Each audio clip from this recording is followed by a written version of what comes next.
Thank you, Mariam. I think we are a few minutes past 3 and we can start with the meeting. Thank you, warm welcome to all of you. Today's meeting it will be facilitated by the SBI and SAPTA chairs, and you're seeing on the screen Ms. Marianne Carlson, who is the SBI chair, and this meeting will be presented along with the SAPTA chair, Ms. Tosi Mahono. Warm welcome to all of you. With that having said, I would quickly like to hand over the floor to Marianne for facilitating this meeting. Thank you. Thank you very much, Santosh, and welcome to the briefings by the chairs of the SAPTA and the SBI on the plan for the rescheduled session of SB52 in October 2020. And we have also questions on the June momentum also, which we will of course embark upon as well. Many thanks for making yourselves available on such a short notice. These are certainly very special and challenging times, and we do appreciate your engagement very much. It is very important for me and Tosi to reach out to you now and to share and exchange views with regard to the expectations on the SBs in 2020 and our approach to the SB52. As you know, enhancing the engagement of observers is a standing item on the SBI agenda, and the SBI agenda do remain as is, and the provisional agenda was given early April, and the annotated agenda was published on the 16th of April, and I'm sure that you have all acquainted with the issues. This briefing will be undertaken in two parts. Tosi, the SAPTA chair, will be speaking on this presentation to outline the elements of our plans for SB52, and then I will open the floor for questions and answers, which I will also be then facilitating. I would now like to hand over the floor to Tosi to provide you with insights into our plans. Tosi, over to you. Thank you very much, Marianne, and it is my turn to thank our observer friends for joining us. The Bureau, at its meeting on April 1st, 2020, decided to postpone SB52 and requested us, SB chairs, to prepare a plan for the rescheduled SB52 in October 2020. The plan was presented to the Bureau at its meeting convened last week. In this context, we are now pleased to outline the main elements of our proposed plan for SB52 in October 2020 and the various milestones towards the sessions. We stand ready to respond to questions on the plan for SB52 at the end of our presentation, as mentioned by Marianne in her opening. Next slide, please. Our expectations for SB52 are quite clear because they are simply in line with our mandates, as outlined in the SB52 annotations, which were published on April 16. Thus, for us, SB52 should contribute to support and strengthen a robust international climate regime and provide emphasis and visibility to ambition of climate action on both mitigation and adaptation. SB52 should also maintain and strengthen the guidance and institutional frameworks for the implementation of the Convention, its Kyoto Protocol, and Paris Agreement. SB52 should also ensure delivery on all aspects of the SB52 agenda. We believe that the SB52 sessions should also strengthen and advance implementation and support to developing countries by providing guidance on capacity building, technology, adaptation funds, LDC matters, and ACE, and other issues. Finally, the SB52 session should significantly advance operational guidance for the Paris Agreement, Article 6, transparency, and common timeframes of NDCs. Next slide, please. Apart from elaborating on strategic considerations that I've just outlined, the plan aims at providing clarity on what to expect in the lead up to and during SB52. That means, how do we move the process from now to October, and how do we organize the work during the October session? In this context, the plan suggests actions to maintain momentum, ensure transparency and inclusiveness, leaving no issue behind as requested by the Bureau. Maintaining momentum is critical. Despite the COVID-19 crisis, preparations continue to the extent possible as planned. In particular, the plan further seeks to respond to COVID-19 regulations that may be in place at the time of the rescheduled SB52 sessions. Those regulations pertain, for example, to social distancing, possible limitation of number of participants, and enhanced security and health services for participants. This is why it is particularly important that technical work is moving forward. Most of the events that were originally mandated to take place during the June sessions will now be convened virtually and in advance of the sessions. This will ensure less in-person interactions during the October sessions and enable us to focus on the negotiations. The plan clarifies how we intend to ensure transparency and inclusiveness prior to and during the sessions by reaching out to all parties as well as observers. For example, we will organize regular virtual interactive briefings and regular public updates on progress in the negotiations. We will also ensure that outputs from events that will be convened virtually before the sessions will be easily accessible. Finally, the plan gives an insight into the forthcoming SB chairs joint note that Marianne and I will issue once the Bureau has confirmed the dates for SB52 by August 4, and which will contain more details on the work to be considered at the sessions. Next slide, please. This slide is about the timeline of events towards SB52. This slide provides an overview of the events towards SB52 and illustrates the relationship between the various events. The June momentum, which we launched yesterday, is to take place from 1st to 10th of June. As you have been made aware, it is a series of virtual meetings across topics. And I hope you had a chance to follow the opening events yesterday. If you could not do so, the events were recorded and can be called on demand. When the June momentum is over, what do we do from July to September? Well, we believe that that time will allow us to continue on the same vein and have further virtual meetings.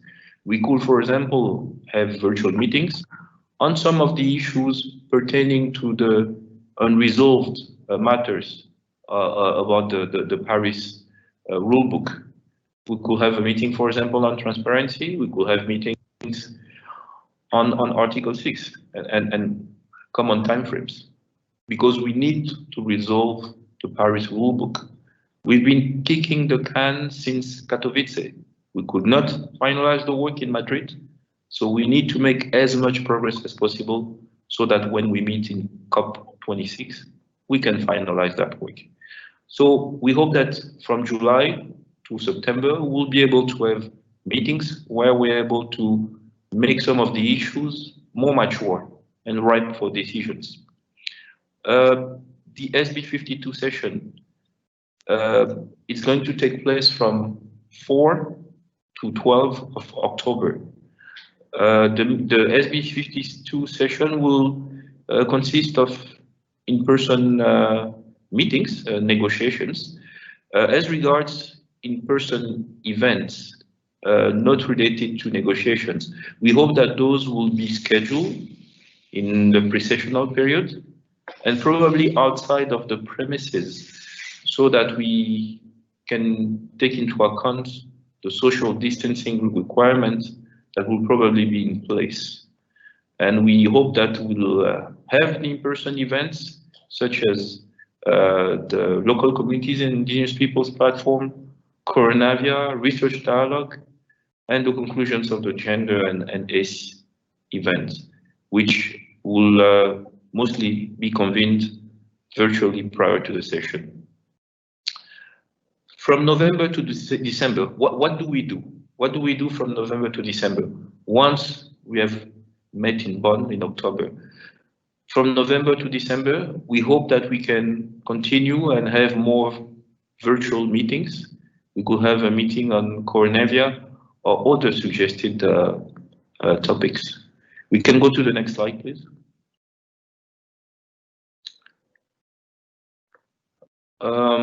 This slide is really to help you visualize the milestone until the end of the year. Like I said earlier, the SB 52 annotations were published in mid-April. Then we issued a calendar of SB 52 related events. It was middle of last month. The June momentum is currently taking place. We hope that by August 4, the Bureau will be able to give us sufficient guidance on whether the October session will be held or not. In case we do have the green light, Marianne and I will have finalized by mid-August a joint SB note providing more insight on what our thinking is for the session. And then the session per se is scheduled to take place from 4 to 12 of October. Thank you very much for your attention. I will now hand over to Marianne, who will facilitate the Q&A session. Marianne, over to you. Thank you very much, Tosi, for leading us through the presentations and very ably highlighting the key points of our plan for SB 52 session in October. I will now open the floor for questions. I would ask you kindly to use the bar, and there's a hand there, and press the hand, and then your hand will appear on the participants list, and I will give you the floor for posing a question. So please, the floor is yours. Thank you. I have Gerald. And please tell me where you're from, so I know where you come from in the landscape of observers and party stakeholders.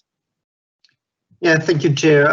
My name is Gerolf Bücheler from the German Farmers Association. I'm here speaking on behalf of the farmers constituency.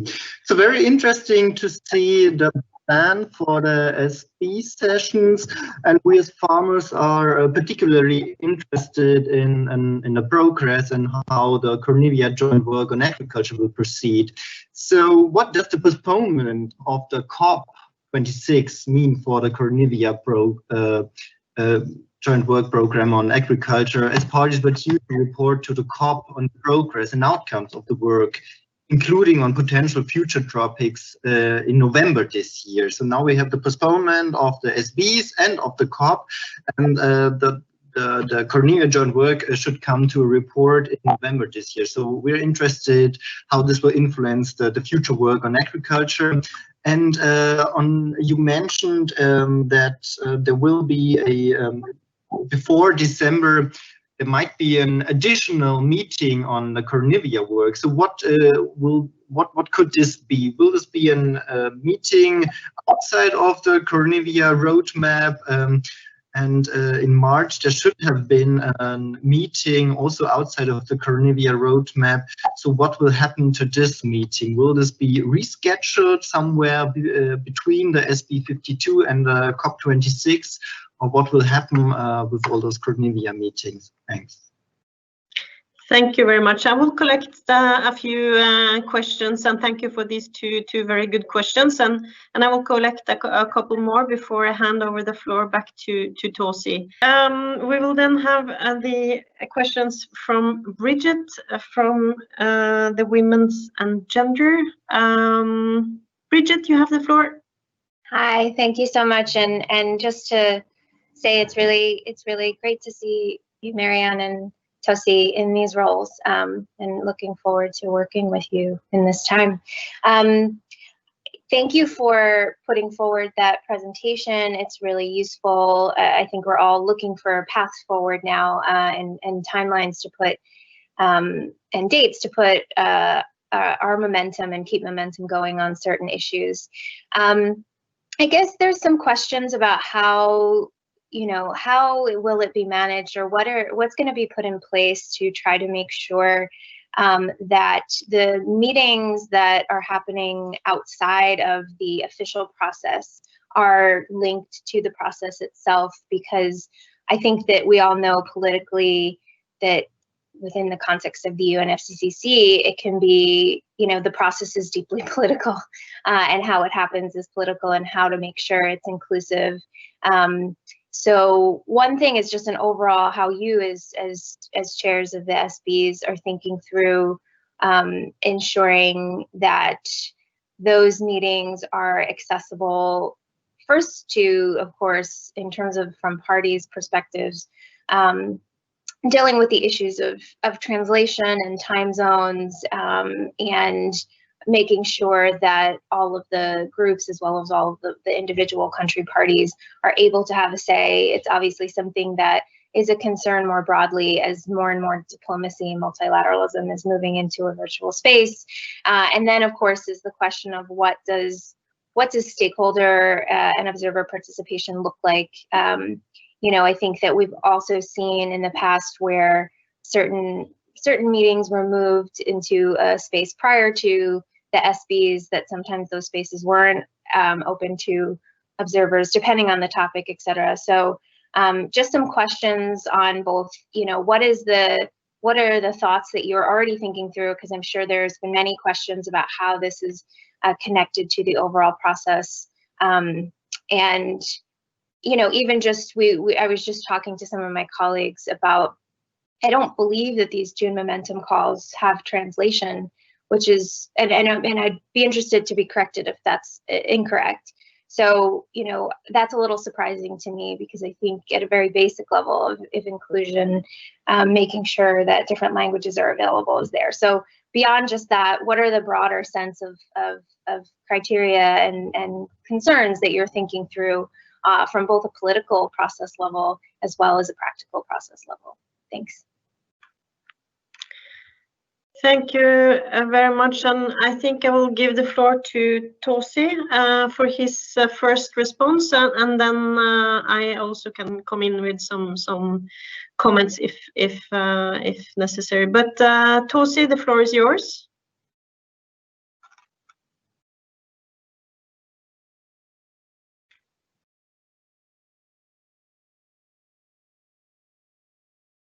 Tosi, are you there? Yes, I was trying to unmute myself.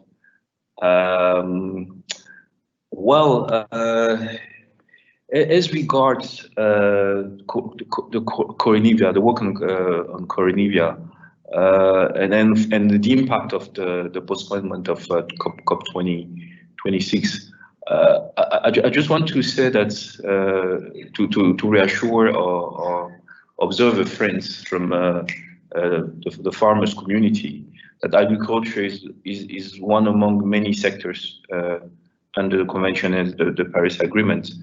I think that everybody agrees that the livelihoods of so many people is linked to that sector, and the existing convention framework does encompass all activities in the agriculture sector, just as it encompasses activities in other sectors. It is of utmost importance that country stakeholders and farmers continue to get engaged into the climate change process. As regards the COP26, we are positive that the Coronivia work on agriculture will form part of a strong and useful outcome. That said, I wanted to say that for us the work is to continue this year, and of course if we cannot meet in person, part of the work will have to take place virtually. And that, of course, raises issue about inclusiveness, about a transparent process.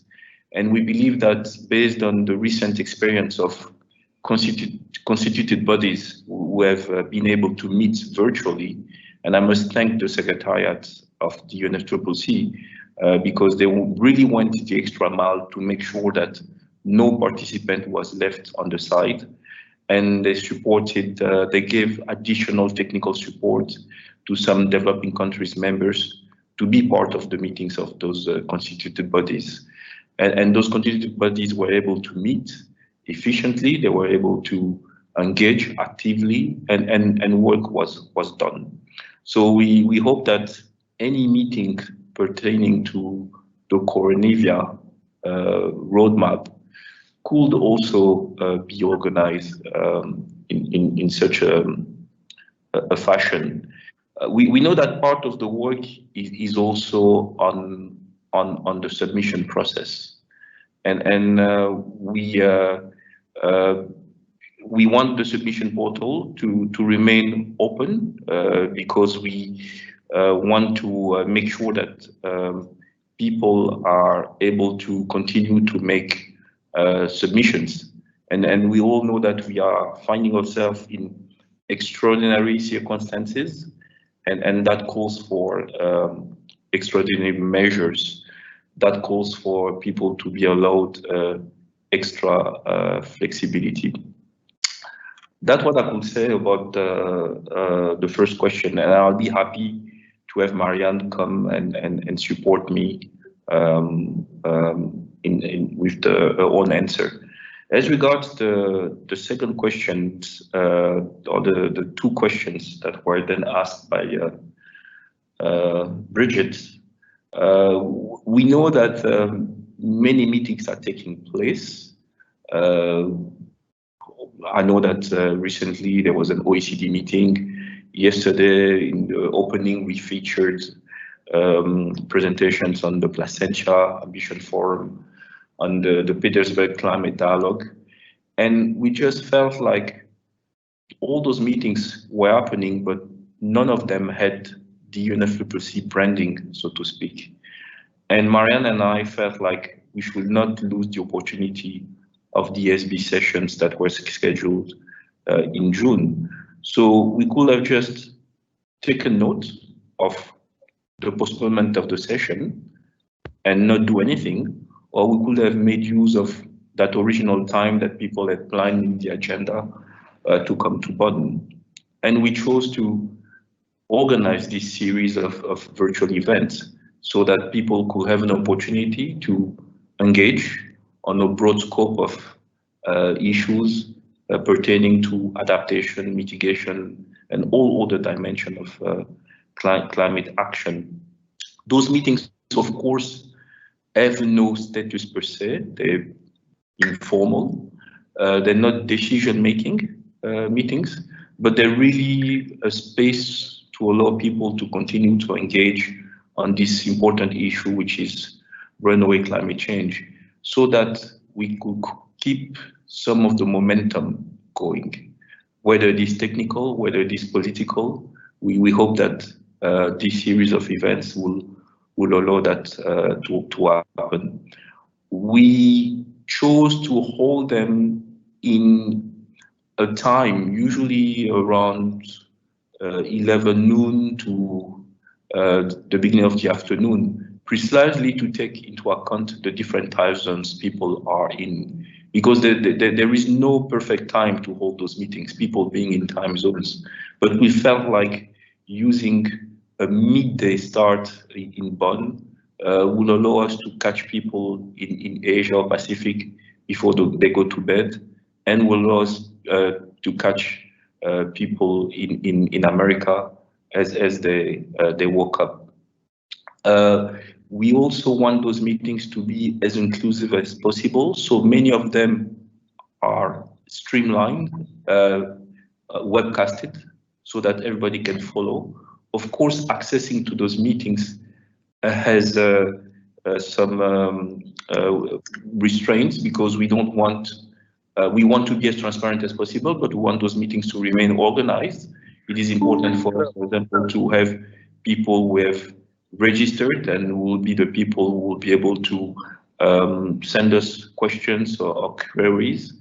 It is a good thing that we have positive engagement with observers, because we know as you are organized with your different constituencies, and we are also able to receive useful feedback and questions through channels which are usually reliable. But to make a long story short, to say that it was important for us to have the conversation continue on climate change, because COVID is happening indeed. It is a major threat to all of us in the short term, but climate change remains a threat in the short, in the mid, and in the long term. So it was important that we had an opportunity to have a conversation take place on this issue. I think that's what I could say on Bridget's questions, and I hope that Marianne can complement what I just said. Thank you. Thank you, Tosin, and I think you captured a lot of the points that was raised. And just let me add more particularity on the gender events. I'm sorry, Marianne. I wanted to say on translation, indeed, the events are not translated. We organize all this in very, very stringent deadlines. And of course, this mode of engagement has limitations, because I haven't really followed any virtual live events where translation was provided. I mean, recently, I haven't done that. It's probably possible. It could have also cost implication. So indeed, our event is not being translated. But we all know also that when we continue, there is a plenary when all the conversations are translated, but then we go into contact groups, into informals, into spin-offs, and during those discussions, there is no translation, unfortunately. So I guess it's really a call for all of us to kind of step up and see what we can do in order to ensure that what's happening is relayed to members of our constituencies. Those of us speaking different languages can play a crucial role in doing so, and relaying what is happening as pertains to this June momentum, and also take from our constituencies and to the SP. That's the concerns. Okay, thank you. Are you still speaking, Tosi, or are you? Sorry, there were some interruptions here. Hello? No, I'm done. You can take the floor. Okay, thank you so much, Tosi. I wanted to just make a very brief remark to allow more questions to come to us as well. I just wanted to say specifically on the regional, on the gender events. You know, there was a lot of workshops and activities planned for under the gender work program at SB52, and what we'll do now is to organize many of these events and workshops virtually. However, many of them will be taking place regionally to ensure maximum participation, and also that will, in a way, bridge some of the issues with regard to time zones, and to ensure better and as much inclusiveness as we possibly can in this virtual format. Let me also say that this is not the optimal situation. This is not how it was supposed to be. But I think Patricia Espinosa said it very well yesterday. She said that when you only have lemons, you can only make lemonade from lemons. I mean, it's the format we have. We have to make the best use of it. And let me also say that we improve as we work along. So we will get better, and we will make sure and learn from each and every event as we go along. Already from the first experiences from the first constituted bodies that met virtually, these lessons have been incorporated in the many of the events in the June Momentum, for example.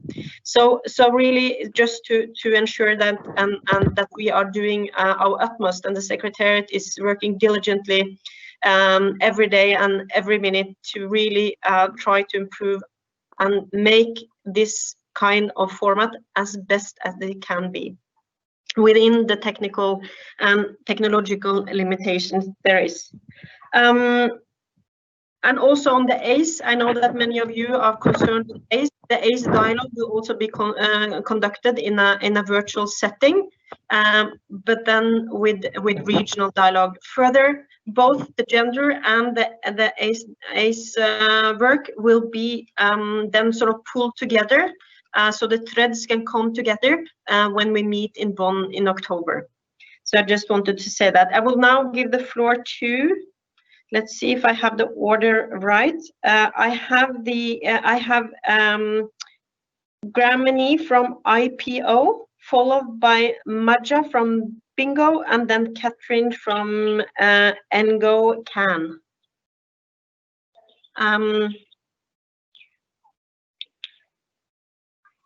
I can go, but I think Magda might have been before me.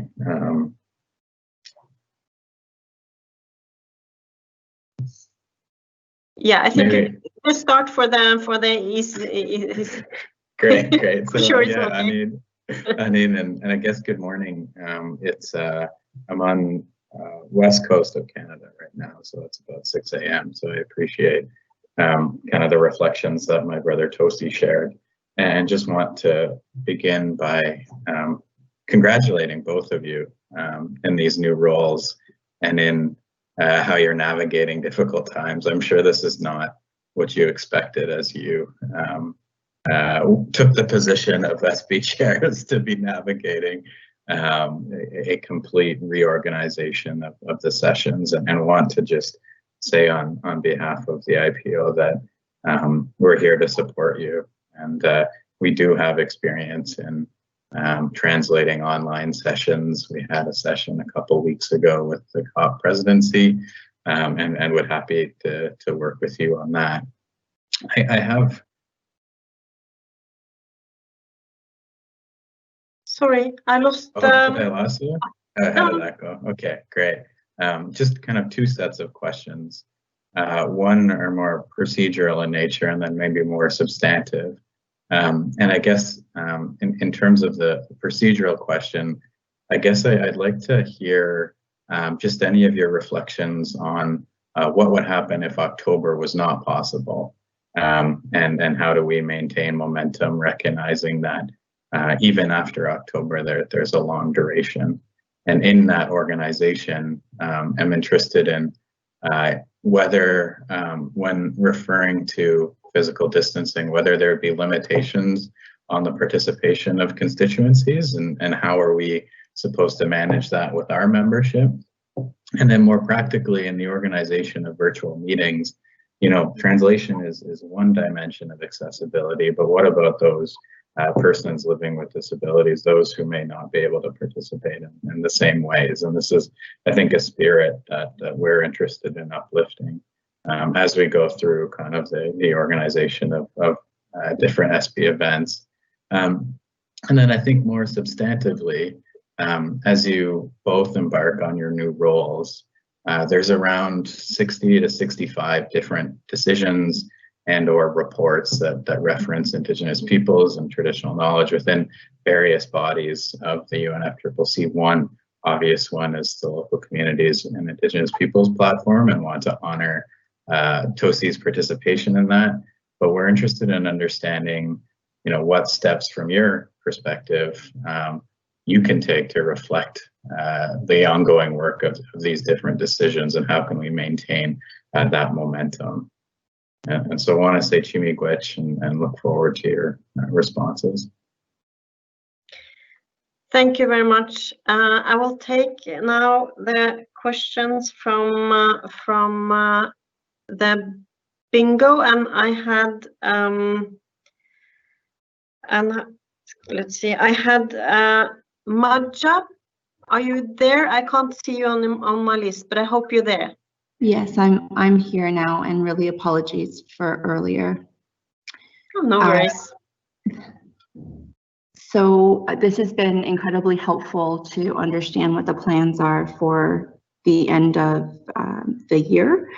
And I suppose my question will depend slightly on whether there is an October session or not, in-person session. But our question is really around, well, how do we maintain momentum right up until COP26? And so what does the work plan look like beyond the end of this year and into 2021 to ensure that we do have at COP26? And I guess on that question, we're curious as to, you know, what does success look like at SB 52 itself, especially in terms of Article 6.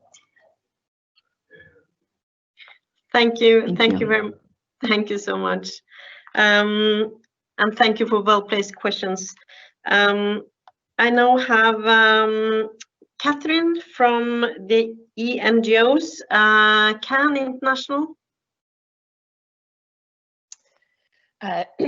Hi, thank you, chairs, and let me congratulate you on stepping into your positions, particularly under such trying circumstances, and just want to echo some of the gratitude expressed by colleagues for your flexibility and your commitment to continuing your work and learning as you go. I know we're all trying to figure out how to do what we need to do under these really challenging times. So understanding all of that, and that we're trying to adapt, I think we can express our appreciation for this very helpful presentation. It's good to understand how you're kind of seeing the mode of work for the next number of months. We also appreciate the sentiment that you really kind of wanted to put something on the map to make sure that the conversation about climate and the role that the UNFCCC plays in that international conversation continues. We know that mounting these events happened quickly, and thus there was apparently not a lot of time for consultation. So we heard about these events when they were announced publicly, and we've heard that that is the case for several others, including parties. And we wonder what you're thinking about consultation on these kinds of events moving forward, because while we agree it is necessary to have ongoing conversations about the kind of marathon of confronting the climate challenge, even while we take on this sprint of confronting a global pandemic, we do also want these conversations to be as meaningful, inclusive, and politically relevant as possible. And so we think, given those consultation moments, we might be able to reflect in the design of some of these conversations some elements of the recovery period from the global pandemic, for instance. So we know what countries are grappling with right now is changing fundamentally much of what they are able to do and much of their priorities, and that includes climate action. But we also know that many of those countries are trying to consider how they can build their climate priorities into their recovery efforts.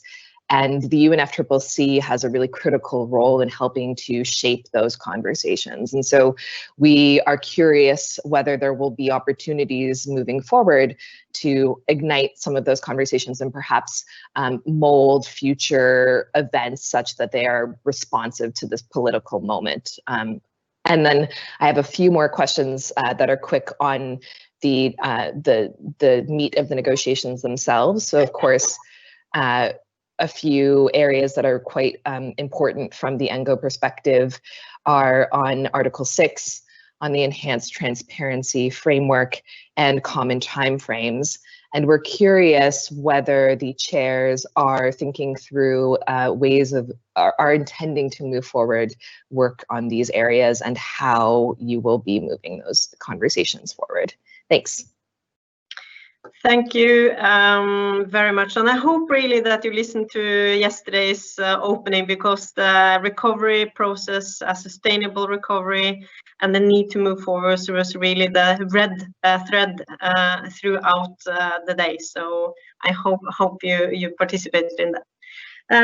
Now I have word from Tungo, and then I will stop and we will have then a little bit feedback on the questions posed. Bert, you have the floor. Yeah, thank you very much. Thank you very much for the opportunity to have this discussion with you. We appreciate that very much, that right from the start you start the dialogue with the stakeholders, with the observers. We have had this tradition since many years, and we really would like to maintain it even in this complicated situation. I'm not going to repeat the different questions on how to organize effective participation of the civil society organizations of my colleagues. I support all their questions, and I'm looking forward how we can do this in the best way. As you just came to indicate, the recovery from the COVID crisis, how countries are dealing with this crisis is a central theme at this moment. And this leads me to a very specific question that I have from the trade union perspective. For SB 52, I haven't seen any action or initiatives yet regarding the Katowice work program and the Forum on Response Measures. We think that the Forum on Response Measures could be an interesting place to discuss the socio-economic impact that we are seeing today and how to integrate it in the climate work. As you know, we from the unions, we are convinced that through just transition measures, this will enable countries to have the ambitious climate policies that we urgently need. And at this moment, we don't see like a specific place where this is being discussed. And I would like to hear your feedback on how this can be stepped up, how this can be integrated in a better way. Thank you. Thank you so much. And on the letter one, just make it perfectly clear that response measures is, of course, on the SB 52 agenda and will be, of course, as in that way, a central part of the discussions at SB 52. I will now give the floor back to Tosi for some responses, and also I will come back with regard to several issues also raised on the common timeframes issue. So Tosi, you have the floor again.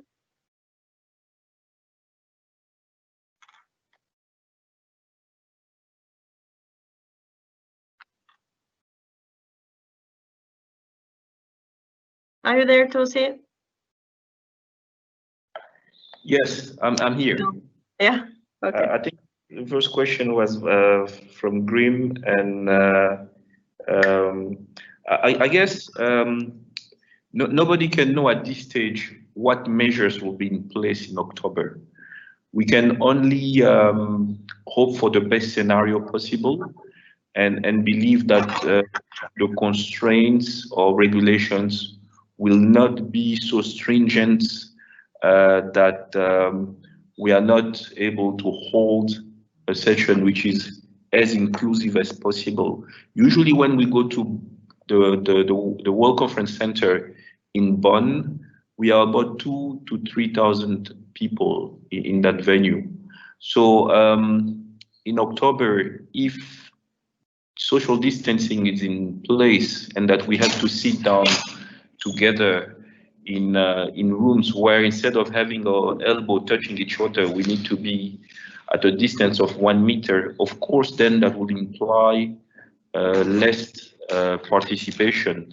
And we'll have to make sure that constraints is one which can still allow for a participation which is inclusive. So instead of having delegations who bring 50 people, we certainly hope that some delegations will be able to bring less people so that there can be a fair and equitable representation from all delegations. And I certainly hope that we can also ensure that civil society and observers are present, because this process gains so much from your engagement. In terms of transparency, it's important that what we do as parties is well known by observers, and also observers are involved in so many walks of life that climate action, in order for it to be ambitious, we need to loop in observers. So that said, we will have to know what type of measures are in place and to understand the full implications. But Marianne and I, anticipating that there will be measures in place, we felt like mandated events could be scheduled in the pre-sessional period, and some of them could have to take place outside of the venue, so that we can keep the venue for core negotiations per se. And as much as possible, some of the events will also have to take place virtually before the session, so that when we meet in October, we can all concentrate on the core negotiations, where, as far as the conclusion of the Paris work program is concerned, we have a little bit been kicking the can, and we need to conclude that work. As regards the 60 to 65 decisions pertaining to indigenous people, we know that the facilitative working group of the local communities and indigenous people, it's doing its work. It is a constituted body, so it has its own, how can I say, its own independence, its own sovereignty, its own rules of procedures. So it's not really for Marianne and I to kind of push in a direction or another for them to make greater strides. They have their own organizations, they have their own rules on how to engage. We just hope that some of the meetings that were planned could be scheduled virtually. If it is not possible, because we know that indigenous peoples, when they try to share their knowledge or they try to engage, oftentimes it is important for them to do that in person. We do hope that, given the extraordinary circumstances we're going through, there will be enough flexibility and a greater appetite for some of the engagement to take place virtually. And we could also think of a hybrid approach, where part of a meeting could be virtual, and then when decisions are to take place or a particular engagement is to take place, then that part of the meeting could be delayed for when we meet in person. So that hybrid approach could also be a solution for some of the constituted bodies or some of the work that needs to be achieved. As regards the questions by Majda, she said, how do we maintain momentum? Well, Marianne and I are really hoping that this very June momentum is something which is allowing for momentum to be maintained. We were notified that there will be no June session, and we could have just said, you know, it's okay. Let's see how to take care of other issues. But for us, it was very important to make use of this period that was penciled in our calendar in order to organize this series of events. And for us, we hope that this series of events, which is covering a broad scope of issues, allows for engagement by parties and other stakeholders in order for that conversation on climate action to really remain at the center of the table. And we hope that this can inspire other meetings to take place and to have that conversation continue. As regards success for the SB52, I think that we are guided by our mandates. We know that COP decisions set time-bound deliveries, and we know what needs to take place by SB52, what needs to take place by SB53, what needs to take place by COP26. We know that some mandates are also related to particular years, and we'll have collectively to find a solution to that, and maybe to look at what could be some of the legal implications. And the Secretariat can certainly guide us in so doing, so that we can continue to be guided by these clear mandates which we have, and then when the needs arises, to see what type of adjustment will be able to be put in place. As regards Article 6, we know that we are tasked to finalize the work at COP26.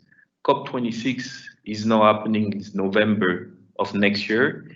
We have 18 months in order for us to be able to finalize that deliverable. And I know that those negotiators on that very complicated issues are talking to each other. I know, for example, that some friends based in Brussels at ERCST organize regularly meetings of Article 6 negotiators. So I know that that issue is not remaining idle. People are actually continuing to engage and make these positions of parties more mature and probably bringing more convergence. Of course, that conversation, although it is a positive contribution to those issues, the setting they're taking place is not decision-making. It's not a decision-making format. And hopefully, if I find an opportunity, or through the consultations, I hear that there is an appetite for an informal meeting of Article 6 to take place under the helm of the Substa chair, I will also do that. But as far as virtual meetings are concerned, at this stage, those meetings are not decision-making meetings. Those meetings are just for us to associate and have a conversation and socialize better with each other's position and try to make some of the issues mature. As regards the questions from Catherine, thank you for the kind words. Indeed, this situation calls for all of us to go the extra mile and try to find a way to shape this conversation. Recently, I believe there was a General Assembly of WHO. It took place virtually. So is this something where at some point this process can lead up to? I'm not sure. I'm not in a position to say. This is a party-driven process. if parties at some point believe that there is such a possibility, I'll be a happy camper if I can meet from Kinshasa in Congo instead of traveling. But of course, at this stage, given what we've heard from parties want to take decisions when they meet in person. And this is what Marianne and we have subscribed to, and we're basing our work based on that. On transparency, we heard loud and clear when we are attending the Petersburg Climate Dialogue that some parties did voice the desire to have an opportunity to meet intersessionally in order to discuss about transparency. And we are certainly hope that because this is one of the agenda item under the work of the Substa, that at some point I'll be able to convene an informal meeting so that parties can come and engage on that particular issue. Finally, on what Bart said on the Forum for Response Measures, like Marianne said, I mean, the agenda which we have for SB 52 is one which is inclusive, which is not leaving any issues on the side or behind. And we certainly hope that come the session in October, we'll see what our colleagues from the KCI will have been able to accomplish, and we'll see with them how we'll be able to capture the work that they would have covered, so that when we meet together in the fall, we are even able to make more progress on that issue, which is dear to many parties. So this is what I could say, Marianne, and I'll be happy if you can complete some of the elements I've given. Thank you. Thank you very much, Tosi. And let me just pick up a couple of points with regard to the June momentum, and just say that these events do not have any formal status, and it is not an agenda we are presenting for the June momentum, but a list of events. And these events are in a way in three categories. You have events which are looking at the context of which the SPs operate, and in that sort of box of events, you will find the events from yesterday, very much focusing on recovery, very much focusing, for example, on the investment and finance for a sustainable recovery. There are events on launching the race to zero. There is an event on the NDCs, and there's also another event related to finance needs. And these are events which we have offered the space also to the COP presidencies, and that really provides a sort of a contextual matter for the SPs. They are not directly under the SPs agendas as such, but key for the political framing and the actions that parties do take in order to not only forward the NDCs, which is due in 2020, and also with regard to recovery better. Then a next sort of category of events would be those events which are in a way relevant to the SPs, but not necessarily directly under the SB 52, for example. And here you would find some of the work that the constituted bodies have engaged in. For example, we know that currently the Compliance Committee of Article 15 under the Paris Agreement is meeting. And this is really to demonstrate that work is ongoing. Bodies and work are ongoing to deliver on mandates, but also deliver to parties. For example, there are workshops on MRE transparency related matters taking place, and this is really to underscore and demonstrate that we do take action even if the working circumstances are very different and far from optimal. Then we have also events which is of informative nature, which is relevant to the SB agendas, but not necessarily under SB 52 as such. And there you would see, for example, the information event on loss and damage, which will be focusing on the outcome from COP25 and informing about that decision on what that decision includes.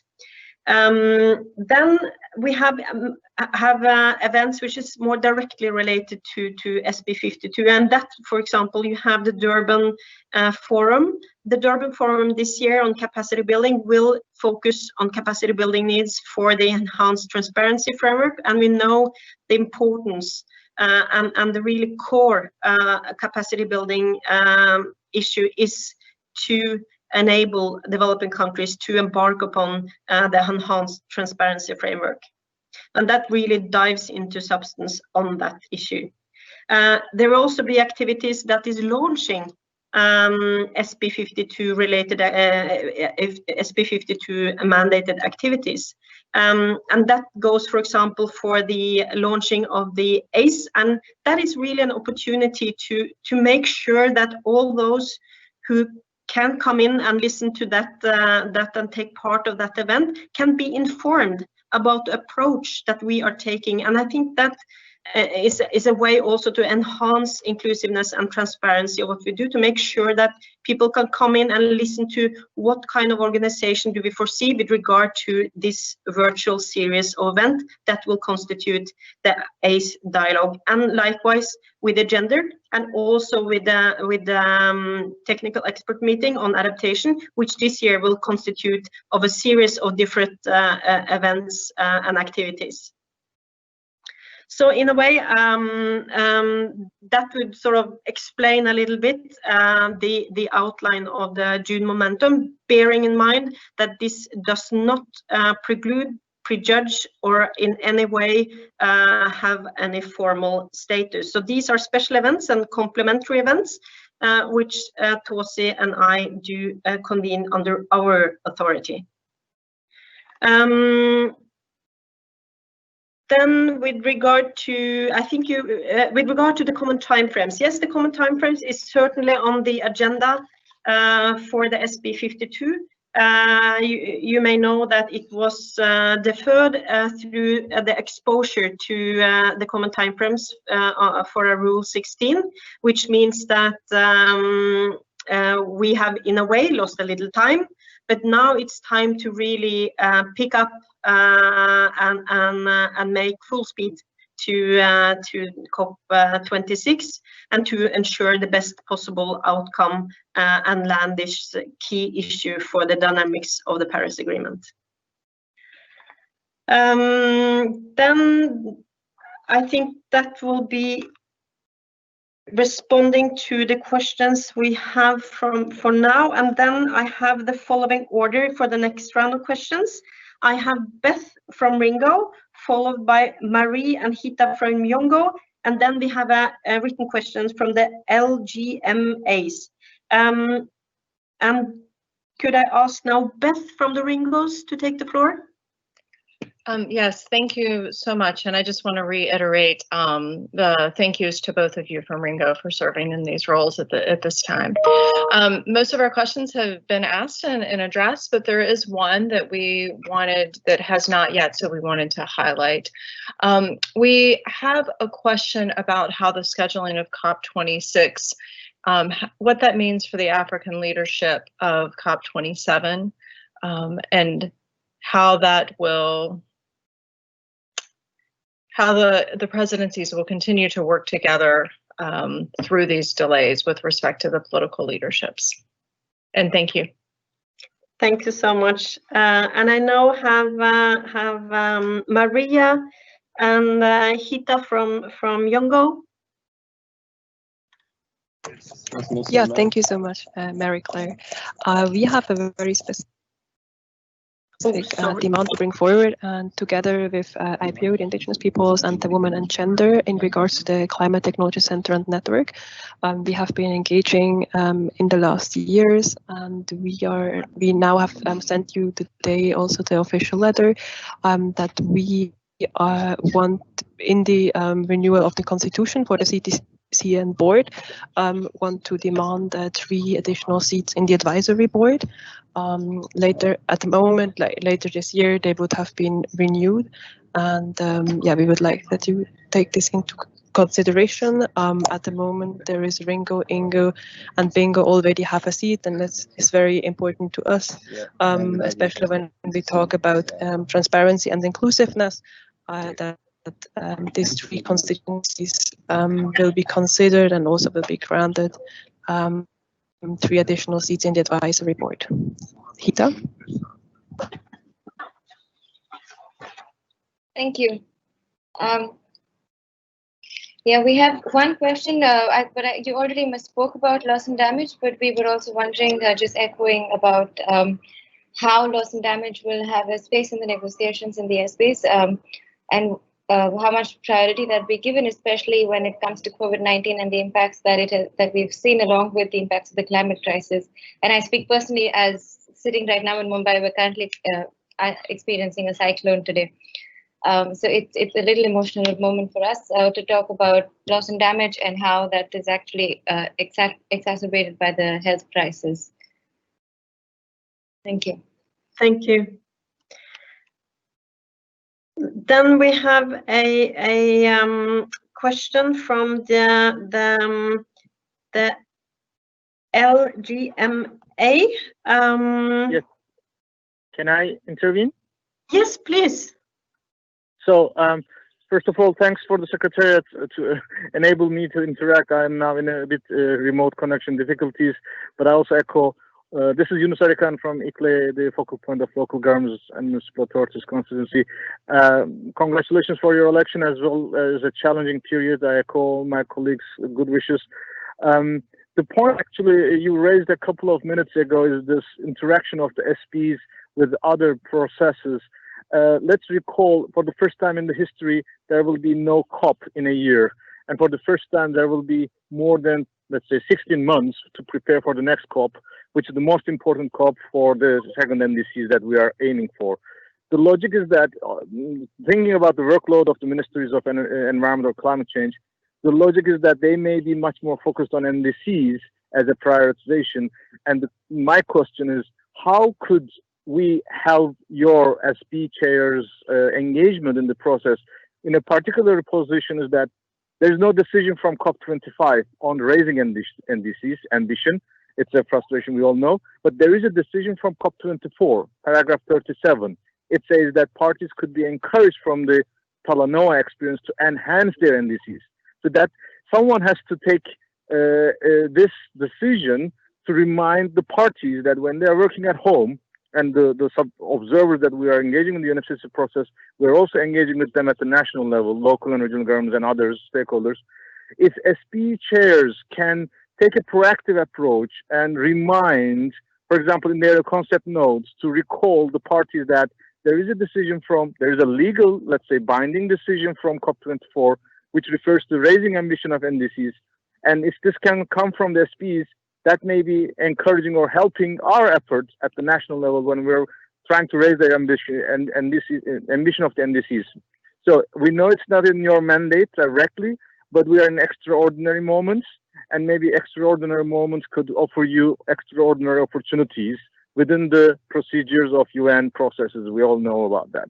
So that was my point, and thank you very much for your interest, and we'll look forward to continue with you the rest of the process. Thank you so much, and thank you also for drawing the attention to the importance of raising ambition in 2020 and in NDCs as a tool for doing that. And of course, that already back in 2015, we all knew that 2020 would be the year where parties needed to consider and come forward with new or updated NDCs, aligned, of course, with the decision that was taken in the Paris Agreement with regard to ambition and putting forward your highest possible ambitions. So that's certainly a key issue. I will give again the floor to my dear colleague Tosi, and then I will fill in as necessary or as appropriate, as we say in the UNFCCC. Tosi, you have the floor.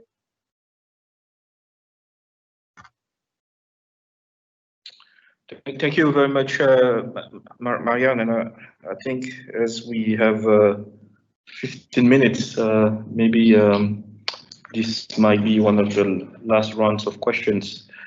So let me try to answer as best as I can. I think Beth started by asking us about the postponement of COP26 and in a way how it affected the African constituency and how it affected the African leadership for COP27.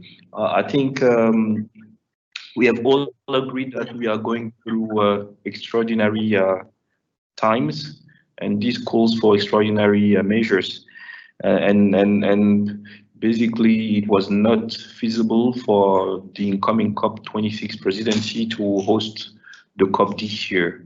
They went through a lengthy and very patient consultation process, it is my understanding, so that they could find what will be the right dates for such a COP26 to take place next year. And I think some parties were of the view that the COP26 should take place as early as possible in 2021, maybe in the first half of the year, and others were of the view that we should just go back to the normal COP in the fall.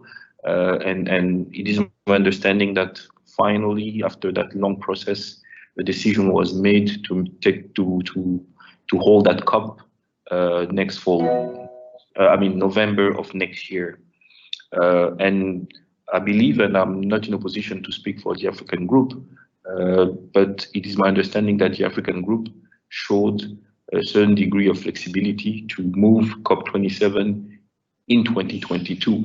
Yesterday, the incoming COP26 president spoke about his desire to work closely with the COP25 presidency and the incoming COP27 presidency, which is yet to be known, but the African group has a constituency which is very active, and I certainly hope that following the words of Minister Sharma yesterday, there will be an opportunity for a seamless process going from Madrid to Glasgow to the African COP, where those three presidencies can work together so that the African COP is one which follows a certain dynamic, and that 2022 is also a year for a successful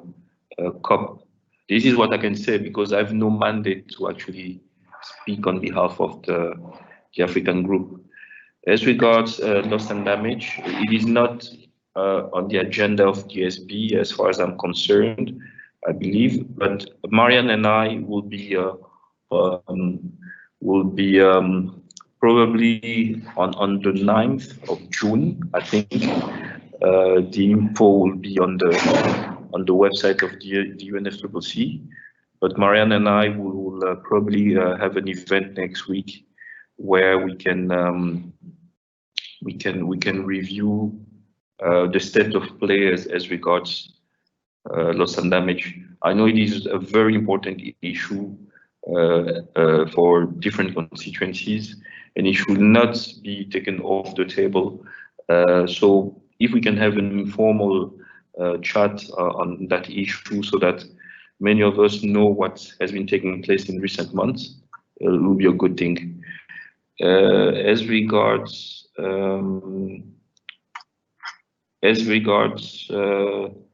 CTCN question, it seems like indeed its advisory board has included bingos, NGOs, and ringos, but unfortunately, other constituencies such as Jungo have not been part of the advisory board deliberations, and I think women and gender either.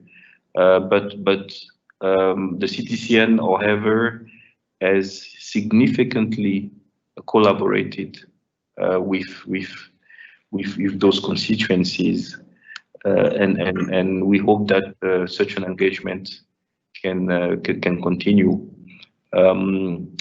We believe also that a space is provided for remarks to be directed to that advisory board, and the issue that you raised should continue to be addressed to them, and maybe that body can see how to receive further guidance from parties. As regards the last question, I agree. We are going through extraordinary times, but we are under a multilateral process which has its rules, and it's a party-driven process, and the decision-making mode has been consensus. If there is no consensus on changing the rules, unfortunately, we will have to continue to abide by those rules. So it is very difficult for us to go into a conversation when no clear guidance has been given by COP25 as regards the ambition of NDCs. The work that we have to conduct is mostly technical, and we don't want to go into the realm of discussions which have more of a political nature. Because we all know what science tells us, we all know what the objectives of the agreement are, the 2 degrees with the possibility to limit temperature rise by 1.5 by the end of the century, and basically we know what action needs to take place. But there may be a need for a stronger political push, and channels exist for such demands to be communicated, but it is very difficult for Marianne and I to go out of the mandates which we strictly operate under, and venture into a conversation which is unfortunately not within the purview of what we've been tasked to do. So this is what I could say, and I hope that Marianne can also provide further answers. Thank you. Thank you very much, Tosi. And just let me say, with regard to the NDCs, it is as Tosi very correctly said, that we do not have a mandate to negotiate NDCs, and that was not the intention or the agreement in Paris either. There is no space under the UNFCCC to negotiate, for example, individual NDCs or rewrite something that's in the Paris Agreement. It is not possible. However, I would like to say that what we do under the SPs, both under SBSTA as well as under the SBI, is to develop the tools, methods, and support that is needed to ensure and to foster ambitious NDCs. We know that it is key, for example, that countries have capacity to deliver on the reporting, on all the things that is needed, because it's not only reporting. This is something that helps countries in the next term to design better climate policies. It's key for ambition. Another example, the common timeframes. Now, making sure that we are all in well understanding of what to deliver when is obviously something that is important for ambition, creating the necessarily understanding of what is needed to be done. but we cannot decide the level of ambition as such. But we can, we in our work, serving the parties in their mandates that they have given themselves under the SPs, can certainly be a part of creating the necessary frameworks and the necessary conditions for ambition to come forward, aligned with the Paris Agreement goals. And we know, of course, today we are far from these goals. And we also know that without the right recovery process, we will certainly not be able to meet these goals. So this is a very, very decisive year. And we will do our utmost to make sure that our agendas contribute in that respect. Now, I hear that we have, and I think I see here on our list of participants, that our General Secretary of the UNCCC, Patricia Espinosa, has joined us, and I want to wholeheartedly welcome her to this conversation. And Patricia, you have the floor.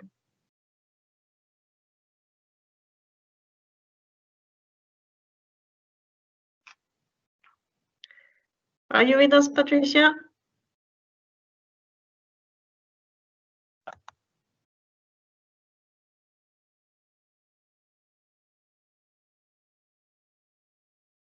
I think there is some connectivity issue. I'm checking on it. Please give us a moment.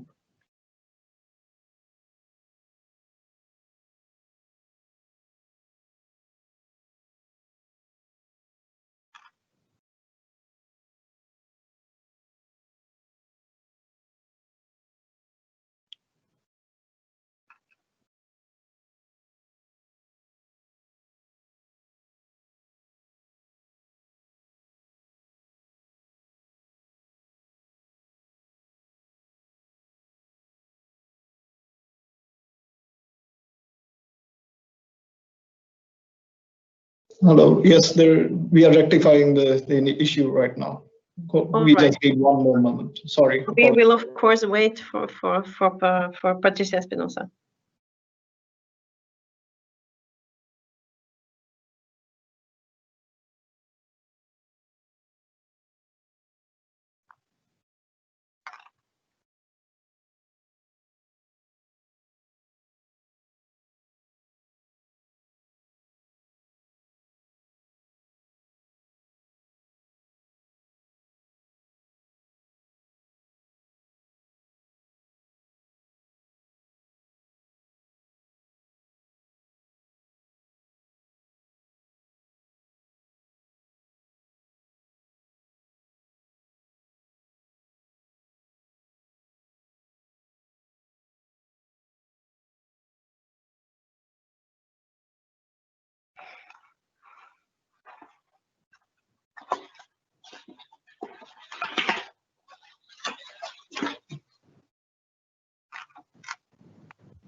Marianne, I believe in the meantime, Ringo has a slight small comment on the chat. Yes, please. Ringo, you have the floor. Is Beth? Beth, you have the floor. Sure. We just wanted to clarify a little bit and understand that that you may not know, but you were speaking about smaller sessions and limited access, and that parties might be asked to have smaller delegations and things of that nature. So we just wanted additional thoughts on what that might mean for observer access. Will observers be included, but asked to have smaller groups? Or how are you envisioning observers being able to participate? And I think Tracy can jump in if I missed anything, but I think that covers kind of just the nature of the question. Thank you. And as Tosi mentioned in his response previously to similar question, in our approach so far, you have seen that we have scheduled most of the mandated events for SB 52 prior to SB 52 or partly prior to the SB 52. and not within the World Conference Center in Bonn, if they are to be scheduled in conjunction with the SB52. And as Tosi mentioned, this will automatically reduce the number of participants, and it's our hope that that would be, you know, the first step. We don't know if we will need another step, and we hope that we do not. We hope that this will be sufficient, so that those who needs to be in Bonn will be in Bonn, so that we can ensure global participation. We have not, because we don't know the regulation, or for example, if there will be a number limitation on the size of any kind of event, or from either the federal level decisions at German authorities or in city authorities of Bonn. We don't know yet, and before we know that, we have a very clear. I think that we don't want to start now in advance to limit any numbers as such, or to say that these and those cannot be a part of the physical meeting and be part of the physical meeting. But so that's the response for now. We don't have sort of a plan for this, but we do pay attention, and the Secretariat follows all the time now. They are in contact with the federal governments with regard to everything from health facilities to possible meters between delegates. They have been, I think, at the conference, they're measuring centimeters between the chairs, and really always now getting constantly updated on the situation. But we don't want to prejudge and say, you know, we will limit now, and then maybe things can be different.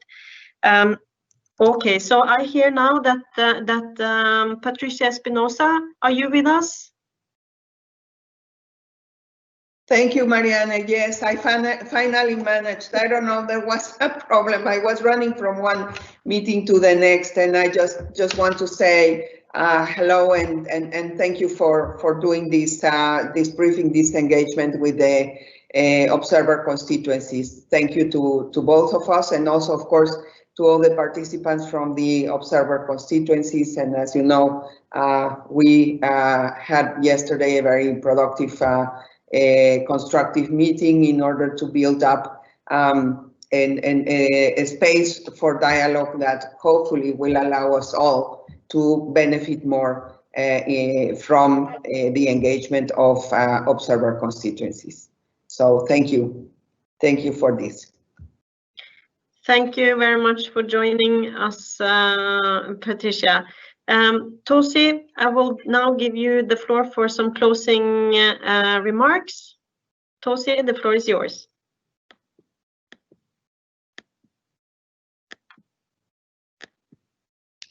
Yes, thank you, Marianne. Nice seeing you, Patricia. No, just to thank observers for this opportunity. We are here to serve the parties. Observers, although they're not parties, they come from different constituencies and different origins, but they are members of also countries, parties. So in a way, it is a conversation that we need to continue to have with them. When Marianne and we prepare a plan which was to be presented to the bureau meeting, which took place on 28th of May, we did consult numerous constituencies, and probably we could have had the conversation we're having today at that time, and it would have informed us better to engage with in the bureau with a kind of more over-encompassing perspective. And it's never too late to do well, to do good, and I think this is what we have done today. It was an interesting conversation which has provided us very useful insight. And as we move forward and we prepare for the SB52 sessions, when we work on a joint note, that will really reflect how we intend to conduct that session. We will definitely make use of the good food for thought you provided to us today. It is the first time that we're having this engagement. It is, I believe, the first step of a long journey that will take us together to COP26. And I hope that we have this regular conversation whenever possible. Thank you. Thank you very much, Tosi, for so eloquently capturing the atmosphere and notion of this conversation. And from my part as well, I really appreciated all the questions, all the feedbacks, and continue to do so. We are open 24 hours, and we are stand ready to respond to your questions and your insights. Really appreciate the engagement. I hope that you will be able and you will be participating in the many events that will take place, and not only at this and in these days to come in the June Momentum, but really to engage throughout the summer and autumn until we meet again in Bonn. We have not been able to respond to all your questions equally clearly. And that is because we do not have a particular crystal ball which give 100% clarity. We live now in a very fluid situation. Things change from day to day. But what we try to do is to provide the level of certainty that we can. We try to also to make space in uncharted waters, I have to say, and test out and really see how we can make progress and do keep up momentum through these challenging times. As Tosi said, we stand ready and also hope that we will be able to engage with you and to have similar briefings. Not the next time. Hopefully, will not be in Bonn, but sooner than that. So thank you everyone for joining us this afternoon or morning or evening, wherever you are. Thank you so much.